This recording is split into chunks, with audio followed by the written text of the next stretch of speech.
There is an app that does menu translation. You hold up your phone and it instantly translates a foreign language menu into words you can actually understand. How about that? This is important if your taste buds have outpaced the Spanish or French or Italian you remember from high school. Say you're in Italy and you see Formaggio Marcio on the menu. And no, I have no idea if I pronounce that right. That is why I need an app. You think formaggio is a familiar-ish word. You're pretty sure it means cheese something, and you like cheese, so you order it. And it is cheese. It is cheese with live maggots in it, a Sicilian delicacy, but one you maybe didn't mean to order, if only you had known what it meant. There is no menu translator app for policy. There's Wonk Blog at the Washington Post. Sorry, I have to do my plug. But it is not quite an app. Still, we are going to try to help tonight. You might have heard a term floating around Washington: tax reform. Or when politicians get specific, quote, base broadening, rate lowering tax reform. It is the new black. In Washington, it is Bieber and Honey Boo Boo and Gangnam Style all rolled into one. When Ronald Reagan ran for office, he laid out the principles that he was going to foster. He said he was going to lower tax rates. He said he was going to broaden the base. Those are my principles. Bring down rates, broaden the base, simplify the code, and create incentives for growth. We're willing to accept some additional revenues via tax reform.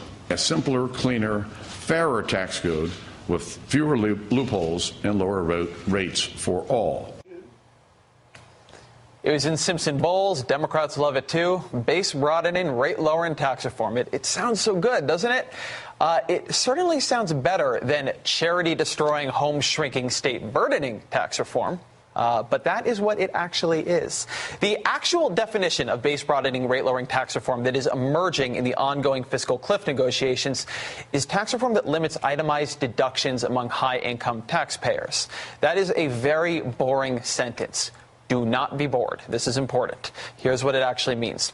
As former budget director Peter Orszag pointed out in a Bloomberg column, 90% of the value of those itemized deductions for the rich comes from just three categories: deductions for taxes paid, mostly state and local, home mortgage interest, and charitable contributions.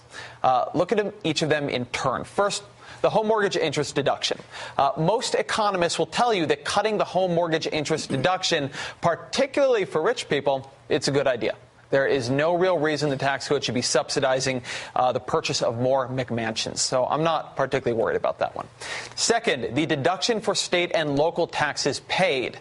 Now, that's just a tax shift. Instead of raising taxes on you by simply raising them on you, we raise taxes on you by making your state and local tax bill higher. Removing that deduction would pound taxpayers who reside in high-tax cities or states, which means it'll hit those cities and states by making them less attractive places for people to live. There's a political valence here, too.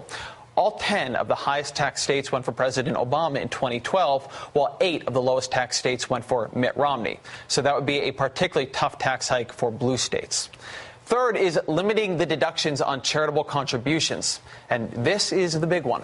Charitable giving of all of these is by far the most sensitive to tax incentives. After all, you got to live somewhere. You need a home, and it is hard to move to a new state just because your taxes went up. You don't need to give to charity. Nobody makes you. People give to charity because they want to, and also, let's be real, because the government encourages it through the tax code. Orszag reports in Bloomberg, quote, in 2009, households with incomes of more than $200,000 claimed almost $60 billion in charitable deductions, or about 20% of total charitable giving in the U.S. that year.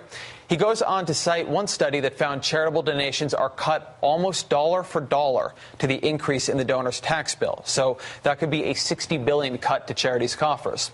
Other studies have said it could be half that, although still likely in the many billions of dollars of cuts to charities.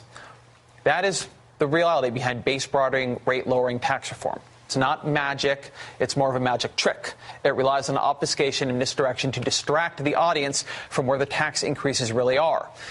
But it is a tax increase. It is just on charitable giving, on home buying, and state and local taxes. Now, perhaps that is a better kind of tax increase than raising taxes on marginal rates. That is a fair argument to have. But it is the argument we need to be having.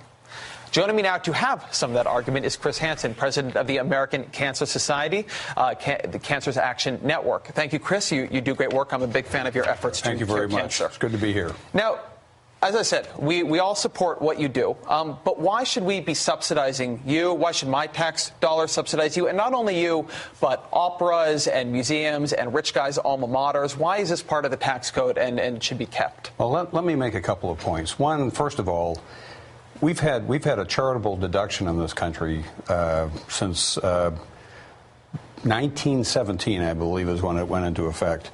It's part of our society. It leverages a whole variety of things. If all of the services that are done by not-for-profits, and there are all kinds of not-for-profits out there, and what happens is they do a lot of things that governments would have to do otherwise. I mean, when people talk about making government smaller, it's going to be a lot harder if you don't have charitable organizations that do disaster relief and any number of other things, health services, et cetera.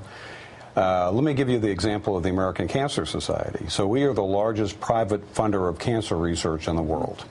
In 2011, just to give you an example, we spent $123 million funding cancer researchers.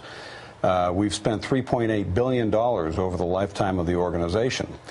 And you might say, well, why don't we just do that through government instead of doing it through you? Because we do fund cancer research at the federal level through the federal government. Well, the reality is what we do complements what you do at the federal level. So we bring people into cancer research. We fund the early researchers, and we get them started, we get them going. 46 of the researchers that we funded have gone on to win Nobel Prizes. Well, now let me ask you about that, though. Have you guys run the numbers on what a proposal like this would mean for your work? Do you have an estimate? I don't think we know how to estimate, to be really honest with you, because we haven't been through it before. We don't have a history in this. The history is the giving that we have. We know that a lot of people do give because of the deduction that's available.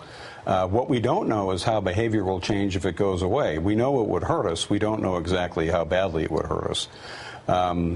I'd make one other point. We have, for most charitable organizations, for all charitable organizations, about 75% of the contributions come from individuals. Mm-hmm. In our case, it's actually much higher than that. It's closer to 90%. But these are individuals that are contributing to what they want to contribute to. Another point that I would make is that a lot of times the money that is being spent in these organizations is leveraging volunteer activities. Right. And so that's part of our society, really. That's the way that this country is different from a lot of other countries, and we leverage, all the human capital that we have in this country, and not-for-profits are particularly good at doing that. We have 3 million volunteers with the American Cancer Society. A lot of the money that we raise charitably actually helps them do the things that they do, like drive cancer patients to their treatment and things like that. Chris Hansen, we'll have to leave it there, but thank you so much for the work you do and for being with us here tonight. It was good to be with you. Thank you. Coming up, we now have the polls, the actual polls that led Mitt Romney's team so very astray.